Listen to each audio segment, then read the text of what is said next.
بسم اللہ الرحمن الرحیم۔ السلام علیکم۔ اس آڈیو میں ہم یا ایھا الذین آمنوا کو آگے کنٹینیو کریں گے۔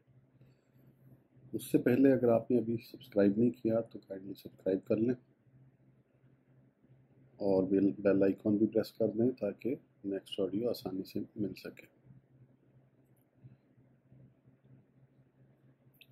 تو شروع کرتے ہیں مقالہ 7، مقالہ 7 سورہ بقرہ 208 سے 209، یعنی 208 to 209 آیا۔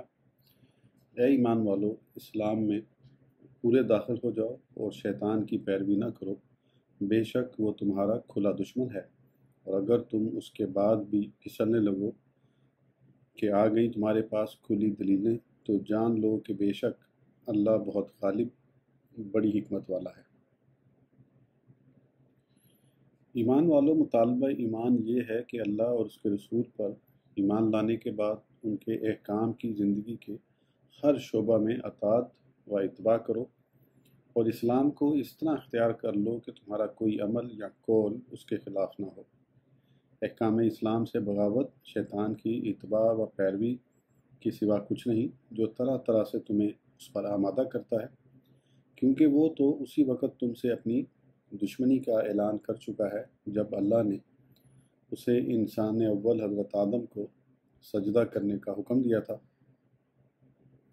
پس وہ تو تمہارا کھلا دشمن ہے، وہ تمہارا خیر خواہ ہرگز نہیں ہو سکتا، اس کی بات ماننے میں ہرگز تمہاری بھلائی اور کامیابی نہیں ہو سکتی، لہذا تم اس کی پیروی نہ کرو۔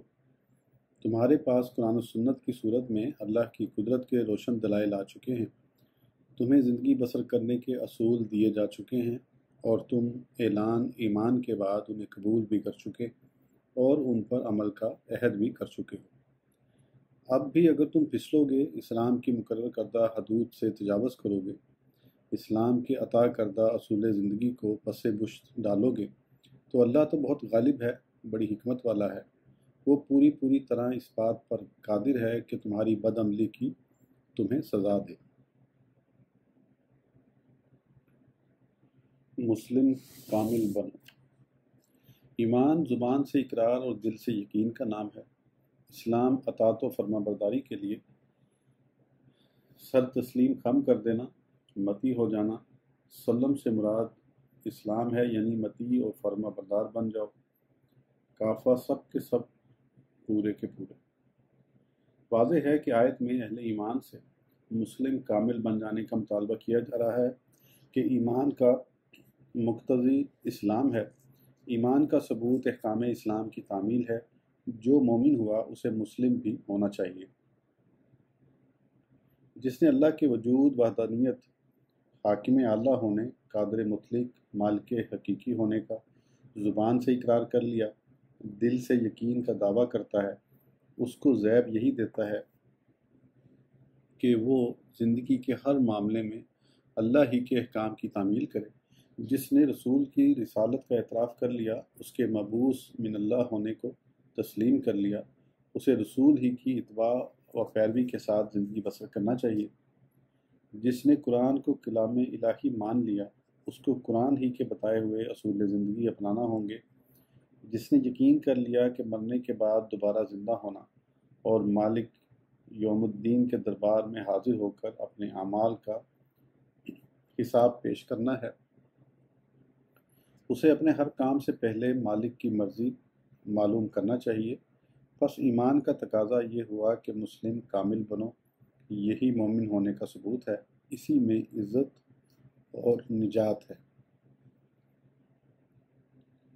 اسلام میں داخل ہو جاؤ پورے کے پورے کہ اسلام تمہاری زندگی کے بعض شعبوں کی رہنمائی نہیں کرتا، بلکہ احکام اسلام کا مطالعہ ثابت کرتا ہے کہ اسلام مومن کے لیے مکمل ضابطۂ حیات ہے۔ زندگی کے ہر شعبے میں، ہر معاملے میں یہ تمہاری رہبری کے لیے کافی ہے۔ ہر دور اور ہر ملک میں بسنے والوں کے لیے یہ رہنما ہے۔ یہ وہ سرچشمہ ہدایت ہے جس سے سیراب ہونے والوں کے شب و روز پرسکون ہو جاتے ہیں۔ یہ وہ منبع رشد و ہدایت ہے جس سے رہبری حاصل کرنے والوں کو منزل مقصود ملتی ہے۔ یہ وہ منارہ نور ہے جو تاریکی میں بھٹکنے والوں کے ظاہر و باطن کو روشن و منور کر دیتا اور انہیں دوسروں کا رہبر بنا دیتا ہے۔ یہ وہ خزانہ رحمت ہے جو بھکاریوں کی نظروں میں کیسر و کسرہ کے محلات، ان کے تخت و تاج کو حقیر بنا دیتا ہے۔ یہ وہ پسندیدہ دین ہے جس کی اشاعت و تبلیغ کے لیے اللہ رب العزت جل مجدہ نے انبیاء و رسل علیہ السلام کو مبعوث فرمایا۔ انسان اول حضرت آدم علیہ السلام اسی دین پر پیدا کیے گئے۔ یہ دین فطرت ہے۔ اس کے عطا کردہ اصول زندگی انسان کی فطری اور تخلیقی صلاحیتوں کے عین مطابق ہیں، جن کی انسان بلا تکلف پابندی کر سکتا ہے۔ اسلام انسانی اقدار کا محافظ ہے، شرافت انسان کی بقا کا ضامن ہے، تہذیب و تمدن کا معلم ہے۔ بس انسان کی بھلائی اسی میں ہے کہ وہ اسی کو ضابطۂ حیات بنائے، اسی کو اللہ نے مقبول و پسندیدہ دین قرار دیا۔ سورہ آل عمران آیت نمبر 19 بے شک اللہ کے نزدیک اسلام ہی پسندیدہ دین ہے۔ یہی ابو الانبیاء حضرت ابراہیم خلیل اللہ علیہ السلام کا دین تھا۔ انہوں نے اپنی اولاد کو یہی دین اختیار کرنے کی وصیت فرمائی۔ بس ہر عقل مند کو یہی دین اپنانا اور اسی کی پابندی کرنا چاہیے۔ سورہ بقرہ 130 سے 132 132 اور کون منہ پھیر سکتا ہے دین ابراہیم سے سوا اس کے جس نے اپنے آپ کو احمق بنا دیا ہو، اور بے شک ہم نے ابراہیم کو چن لیا دنیا میں، اور بے شک وہ قیامت کے دن نیکوکاروں میں ہوں گے۔ اور یاد کرو جب اس سے اس کے رب نے فرمایا گردن جھکا دو، عرض کی میں نے اپنی گردن جھکا دی سارے جہانوں کے پروردگار کے لیے، اور وصیت کی اسی دین کی ابراہیم نے اپنے بیٹوں کو اور یعقوب نے بھی، اے میرے بچوں بے شک اللہ نے پسند فرمایا ہے تمہارے لیے یہی دین، پس تم ہرگز نہ مرنا مگر اس حال میں کہ تم مسلمان ہو۔ اب تم کون سا دین تلاش کرتے ہو؟ جس رب کی اطاعت و فرمانبرداری زمین و آسمان کی تمام مخلوق کرتی ہے، خوشی یا ناخوشی، شعوری یا غیر شعوری طور پر، اور ہر ایک کو اسی مالک حقیقی کی طرف لوٹ کر جانا ہے، تو اس کے پسندیدہ دین سے بہتر انسان کے لیے کون سا ضابطۂ حیات ہو سکتا ہے؟ سورہ آل عمران آیت نمبر 83 یعنی 83 کیا اللہ کے پسندیدہ دین کے سوا کوئی اور دین تلاش کرتے ہیں، حالانکہ اسی کے مطیع ہو گئی ہر چیز جو آسمانوں اور زمین میں ہے، خوشی سے یا مجبوری سے، اور اسی کی طرف وہ سب لوٹائے جائیں گے۔ بس اے نبی علیہ السلام آپ بھی اپنی زبان مبارک سے یہ اعلان فرما دیجئے۔ سورہ آل عمران آیت نمبر 84 یعنی 84 آپ فرمائیے ہم ایمان لائے اللہ پر اور اس پر جو اتارا گیا ہم پر، اور جو اتارا گیا ابراہیم، اسماعیل، اسحاق، یعقوب اور ان کے بیٹوں پر، اور جو کچھ دیا گیا موسیٰ، عیسیٰ اور دوسرے انبیاء کو ان کے رب کی طرف سے، ہم ان میں سے کسی کے درمیان فرق نہیں کرتے، اور ہم اللہ ہی کے فرما بردار ہیں۔ جس دین کو محمد عربی صلی اللہ علیہ وآلہ وسلم لے کر آئے ہیں یہ کوئی نیا دین نہیں، یہ وہی قدیم ضابطۂ حیات ہے جس کو اللہ نے انسان کے لیے پسند فرمایا۔ حضرت ابراہیم علیہ السلام سے لے کر حضرت عیسیٰ علیہ السلام تک جملہ انبیاء و رسل نے اسی دین کو اختیار کیا اور اسی کی تبلیغ و اشاعت کی، اور اسی دین کو مکمل صورت میں لے کر نبی آخر الزمان صلی اللہ علیہ وآلہ وسلم تشریف لائے۔ تو اب تم اس دین کو چھوڑ کر کس دین سے وابستہ ہونا چاہتے ہو؟ اسلام کا دین قدیم اور حق ہونا واضح کر دیا گیا ہے، لہٰذا اب اگر تم نے اسے چھوڑا اور کوئی دوسرا راستہ اختیار کیا تو اسے ہرگز قبول نہیں کیا جائے گا۔ اسلام کے علاوہ ہر دین مردود ہے۔ سورہ آل عمران آیت نمبر 85 یعنی 85 اور جو تلاش کرے گا اسلام کے سوا کوئی اور دین تو وہ اس سے ہرگز قبول نہ کیا جائے گا، اور وہ قیامت میں نقصان میں ہوگا۔ اے ایمان والو تم اسلام میں پورے داخل ہو جاؤ، تمہارے لیے یہی بہتر ہے۔ تم دنیا کی پرواہ نہ کرو، تمہاری عزت و ناموس کا محافظ، تمہیں پرسکون و باوقار زندگی مہیا کرنے کا ضامن، تمہاری خوشحالی کا کفیل اسلام ہی ہے۔ آؤ اس کے دامن سے وابستہ ہو کر دیکھو، تمہاری زندگی پربہار ہو جائے گی۔ دین نظام حیات کا نام ہے اور ہر جاندار ایک نظام حیات کا محتاج ہے۔ اس کے وضع کرنے اور بنانے کا حق سوائے خالق حقیقی کے کسی کو نہیں پہنچتا، کیونکہ صرف وہی اپنی مخلوق کے مزاج اور ضروریات سے واقف ہے۔ صرف وہی ہر جاندار کے فطری تقاضے کے مطابق نظام ترتیب دینے پر قادر ہے۔ اس نے جانوروں کے لیے جو نظام بنایا وہ اسی کے مطابق ابتدائے آفرینش سے ہمیشہ کے لیے زندگی بسر کرنے کے عادی ہیں۔ جب بھی انہیں اس نظام سے ہٹایا جاتا ہے ان کی موت واقع ہو جاتی ہے۔ انسان اشرف المخلوقات ہے۔ اپنے شرف کی بقا کے لیے یہ ایسے نظام کا محتاج ہے جو اس کو جانوروں سے ممتاز رکھے۔ اللہ تعالیٰ نے اس کو نبیوں کے ذریعے نظام عطا فرمایا جس کی بنیاد اطاعت و فرمانبرداری پر رکھی گئی۔ اسی لیے اس کا نام اسلام رکھا گیا اور اس کے ماننے والوں کو مسلم کہا گیا۔ سورہ الحج آیت نمبر 78 یعنی 78۔ اللہ نے تمہارے لیے تمہارے باپ ابراہیم کا دین پسند کیا، اس اللہ نے تمہارا نام مسلمان رکھا، اور نبی آخر الزمان صلی اللہ علیہ وآلہ وسلم کو حکم دیا گیا۔ سورہ الزمر آیت نمبر 12 یعنی 12۔ اے حبیب علیہ السلام آپ فرما دیجئے، اور مجھے حکم دیا گیا ہے کہ میں سب سے پہلا مسلمان ہوں۔ اس عالم میں آپ کا مسلم اول ہونا تو ظاہر ہے، اور عالم غیب عالم ارواح میں بھی الستو بربکم کے جواب میں سب سے پہلے بلا کہنا بھی آپ ہی سے ثابت ہے۔ دین کامل۔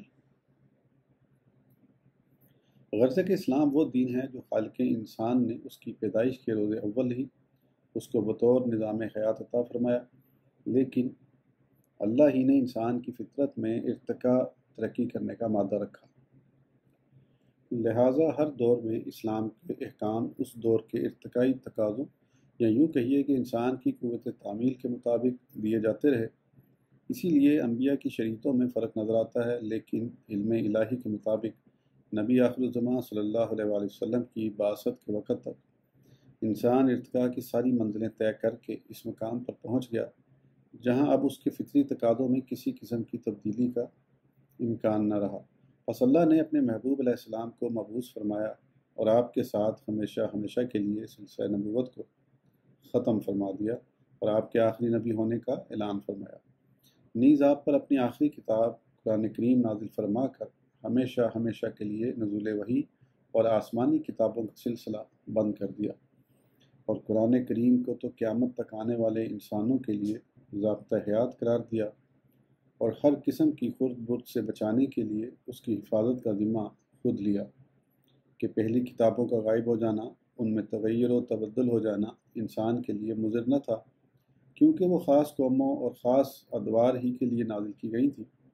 حضور علیہ السلام کی بعثت کے بعد ان کتابوں کو بھی انسان کو ضرورت نہ رہی، کیونکہ یہ کتابیں کمال ارتقاء پر پہنچ جانے والے انسان کے قابل عمل بھی نہ ہو سکتی تھی۔ آپ کی بعثت کے بعد انسان کا سرمایہ حیات، نظام حیات صرف اور صرف اللہ کی آخری کتاب قرآن ہے، لہٰذا اللہ خود اس کی حفاظت فرماتا ہے۔ اسی لیے باوجود کوشش کے آج تک کوئی قرآن کا ایک نقطہ تک مٹا دینے یا کم کر دینے میں کامیاب نہ ہو سکا، اور نہ ہی قیامت تک ایسا ممکن ہے۔ قرآن کے ذریعے اللہ نے اپنے محبوب علیہ السلام کے واسطے سے جو دین عطا فرمایا وہ بھی ایسا مکمل ہے کہ قیامت تک آنے والے ہر دور کے لیے کافی اور ہر زمانے کے انسانوں کے لیے قابل عمل ہے۔ اب نہ اس میں کسی تبدیلی کی ضرورت ہے اور نہ ہی اس میں کسی تبدیلی کا امکان ہے۔ پس حجۃ الوداع کے عظیم موقع پر اللہ نے اپنے نبی مکرم صلی اللہ علیہ وآلہ وسلم سے اعلان کرا دیا، سورہ المائدہ آیت نمبر 3، آج میں نے مکمل کر دیا تمہارے لیے تمہارا دین اور پوری کر دی تم پر اپنی نعمت اور پسند کر لیا تمہارے لیے اسلام کو بطور دین۔ اے ایمان والو، تم اسلام میں پورے پورے داخل ہو جاؤ کہ یہی مکمل دین ہے، یہی تم پر نعمتوں کا تتمہ ہے، اسی کو میں نے تمہاری زندگی کے نظام العمل کے لیے پسند کیا ہے۔ اب اسلام صرف وہی ہے جو نبی آخر الزمان صلی اللہ علیہ وآلہ وسلم لے کر آئے، زبور، تورات، انجیل کا زمانہ، ان کتابوں کی شریعت اب اسلام نہیں، ان کے ماننے والے اب مسلمان نہیں، اب انسان ارتقاء کے عروج پر پہنچ چکا ہے۔ پچھلی شریعتوں میں اس کے فطری تقاضے پورے کرنے کی وسعت نہیں، اب قرآن کا دور ہے، بس پچھلی کتابوں اور پچھلے نبیوں کو مان کر اللہ کے قرب اور اس کی رضا کا دعویٰ کرنے والے کھلی گمراہی میں مبتلا ہیں۔ اب تو قرب الہی اور رضائے الہی کا ذریعہ صرف اور صرف نبی آخر الزماں صلی اللہ علیہ وآلہ وسلم کے دامن سے وابستہ ہونا اور ان کی عطا کردہ شریعت پر عمل کرنا ہے۔ مومن ہونے کا دعویٰ کرنے والے یہودی ہوں یا عیسائی اس وقت تک اپنے دعوے میں سچے نہیں ہو سکتے جب تک کہ وہ اسلام میں پورے داخل نہ ہو جائیں، مسلم نہ بن جائیں۔ جو اسلام کو اپنا لے گا اللہ اس کے ایمان کو قبول کر لے گا۔ میرے آقا صلی اللہ علیہ وآلہ وسلم کا واضح ارشاد ہے، مسلم شریف۔ حضرت ابو ہریرہ رضی اللہ عنہ راوی ہیں کہ حضور علیہ السلام نے فرمایا، اس ذات کی قسم جس کے قبضے میں محمد صلی اللہ علیہ وآلہ وسلم کی جان ہے، اس امت کے جس یہودی اور نصرانی کو میری نبوت کی خبر پہنچے اور وہ میری رسالت پر ایمان لائے بغیر مر جائے تو وہ یقیناً دوزخی ہے۔ عجب بات یہ ہے کہ موسیٰ علیہ السلام کے ماننے والے اپنے آپ کو یہودی اور عیسیٰ علیہ السلام کے ماننے والے خود کو عیسائی کہتے ہیں، جبکہ موسیٰ علیہ السلام، عیسیٰ علیہ السلام اور ان کے درمیان جتنے بھی انبیاء آئے سب نے اسلام ہی کی دعوت دی اور اپنے آپ کو سب نے ہی مسلم کہا۔ گویا یہودیوں اور عیسائیوں نے خود ہی اپنے آپ کو اسلام سے خارج کر لیا، جبکہ بحمداللہ حضور ختمی مرتبت صلی اللہ علیہ وسلم کے غلام اپنے آپ کو محمدی نہیں بلکہ مسلمان ہی کہتے ہیں کہ حضور علیہ السلام سے بے انتہا عشق و محبت کے باوجود اور آپ کے اعلیٰ فضائل و کمالات پر یقین رکھنے کے باوجود ہم اللہ وحدہ لا شریک ہی کے بندے ہیں اور اسی کے عطا کردہ نظام حیات کو اپنائے ہوئے، بس اسی کے دیے ہوئے نام سے ہماری پہچان ہے کہ ہم مسلم ہیں، اور یہی ہمارے لیے بڑا اعزاز ہے اور ہم اس پر اللہ کا شکر ادا کرتے ہیں۔ دین میں تغیر و تبدل۔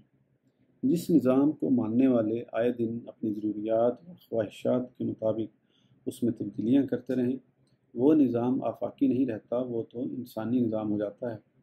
دنیا کے دوسرے نظاموں کی طرح یہود و نصارہ کو اس کا خود بھی اعتراف ہے کہ ان کے دین میں تغیر و تبدل ہوتا رہتا ہے۔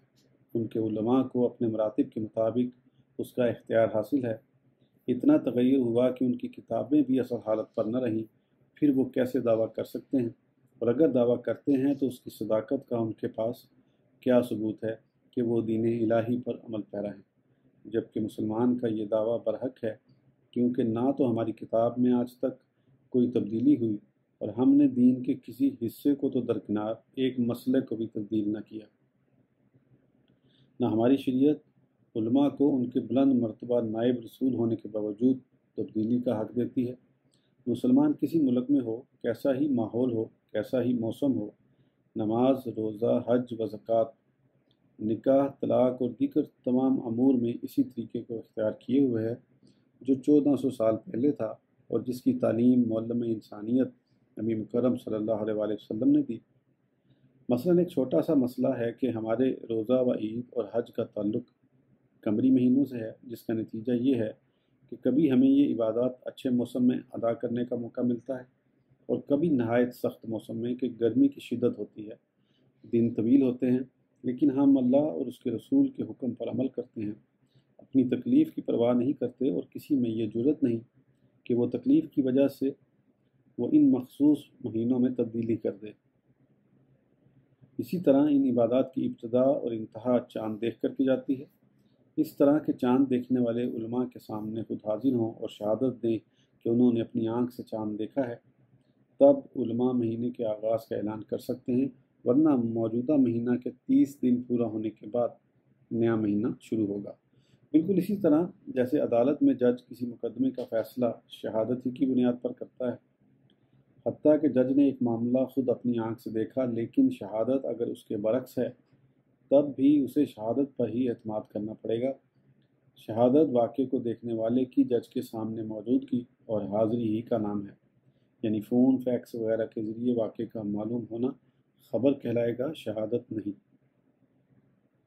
یورپ وغیرہ میں موسم کی خرابی کے سبب چاند بمشکل ہی نظر آتا ہے، جس سے مسلمانوں میں واقعی ہیجان و پریشانی ہے، اور بعض علماء بھی فون و فیکس وغیرہ کا سہارا لے کر اس پریشانی کو ختم کرنا چاہتے ہیں، لیکن معتمد علماء کی اکثریت دین میں اس معمولی تبدیلی کی بھی اجازت نہیں دیتی، اور آج تک باوجود پریشانی کے اسی پرانے طریقے پر عمل جاری ہے کہ دین مکمل ہو چکا ہے، اس میں کوئی بھی تبدیلی اس کی آفاقیت اور دین سماوی ہونے کی حیثیت و افادیت کو پامال کر دے گی۔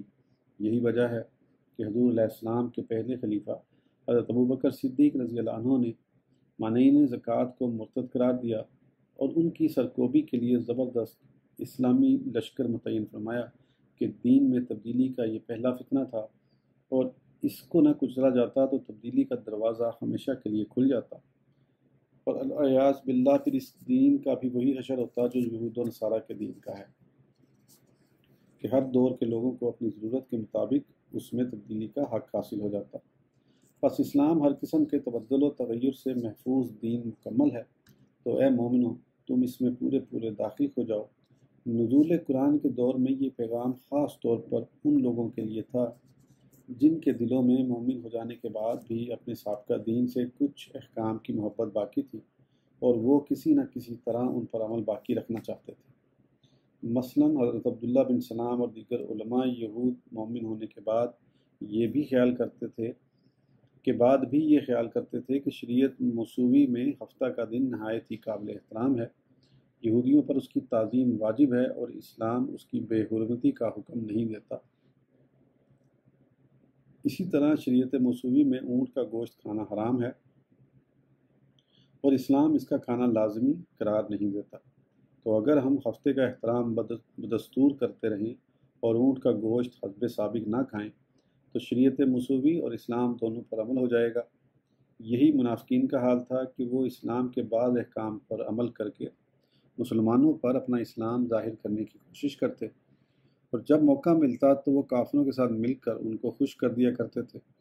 ایسی دوغلی پالیسی ہی کو ختم کر دینے کے لیے حکم دیا گیا کہ اسلام میں کیا نہیں ہے جس کے لیے تم دوسرے ادیان کا سہارا لیتے ہو، یہ مکمل دین ہے، زندگی کے ہر شعبے کی ضروریات پوری کرنے کے لیے کافی ہے، لہٰذا ایمان کا دعویٰ کرنے کے بعد تم اپنے دل و دماغ سے دیگر ادیان پر عمل کا وہم و گمان تک نکال دو اور اسلام میں پورے پورے داخل ہو جاؤ۔ ہمارے دور میں بھی ایسے لوگوں کی کمی نہیں جن کے سروں پر ماڈرنزم کا بھوت سوار رہتا ہے۔ وہ سود کو تجارت کا جزو و لائنفق سمجھتے ہیں کہ اس کے بغیر شعبہ تجارت میں ترقی ممکن ہی نہیں۔ رشوت کو اپنا حق قرار دیتے ہیں، جھوٹ، فریب، وعدہ خلافی کو سیاست و تدبیر کہتے ہیں۔ خصوصاً مغربی ممالک میں آباد مسلمانوں کا تو برا حال ہے۔ کلبوں میں ناچنا گانا، شراب کو صحت و تندرستی کے لیے لازمی تصور کرنا، حرام گوشت کو مجبوری قرار دینا ان کی زندگی کا حصہ بن چکا ہے۔ مرد و عورت کا اختلاط، غیر مردوں کا غیر عورتوں سے، غیر عورتوں کا غیر مردوں سے ہاتھ ملانا، عریاں لباس پہننا اور دیگر غیر مسلموں کی حرکتوں کو اپنانا وہ آداب معاشرت میں شمار کرتے ہیں۔ یہی ماڈرنزم کے متوالے دین کی ہر بات کو اپنی مرضی کے سانچے میں ڈھالنا چاہتے ہیں۔ اس دین پر عمل کرنے والوں پر قدامت پسندی کا الزام تراشتے ہیں۔ ٹائی لگا کر بغیر ٹوپی نماز پڑھنا ان کو پسند ہے۔ رمضان و عید کی تاریخوں کا مہینوں پہلے اعلان ان کا مطالبہ ہے۔ حتیٰ کہ ماڈرنزم کی ماری ہوئی عورتیں مردوں جیسے حقوق کا مطالبہ کر رہی ہیں۔ مثلاً اگر مرد کو حق حاصل ہے کہ وہ بیوی کو طلاق دے دے تو عورت کو کیوں حق نہیں کہ وہ شوہر کو طلاق دے دے؟ اگر ایک مرد کی شہادت مقبول ہے تو ایک عورت کی کیوں قابل قبول نہیں؟ ماڈرنزم کے ان دیوانوں کو قرآن خطاب کر رہا ہے کہ اے مومنو، اسلام میں پورے پورے داخل ہو جاؤ، شیطان کے نقش قدم پر نہ چلو، وہ تمہارا کھلا دشمن ہے۔ ماڈرنزم کا یہ خیال شیطان ہی ذہن میں پیدا کرتا ہے تاکہ اہل ایمان کو وہ دین سے دور کر دے۔ وہ انسان کا دوست نہیں، کھلا دشمن ہے۔ بڑے پرکشش انداز میں برائیوں کو پیش کرتا ہے، اللہ کے بندوں کو ان کا عادی بناتا ہے۔ وہ شیطان کے مکر و فریب میں مبتلا ہو کر انسانی اقدار تک سے محروم ہو جاتے ہیں، بے حیا و بے شرم ہو کر جانوروں جیسی زندگی کو پسند کرنے لگتے ہیں۔ آج کی آڈیو کے لیے اتنا ہی، پھر انشاءاللہ اگلی آڈیو میں آگے کنٹینیو کریں گے۔ اس وقت تک کے لیے اجازت دیجیے، اللہ حافظ۔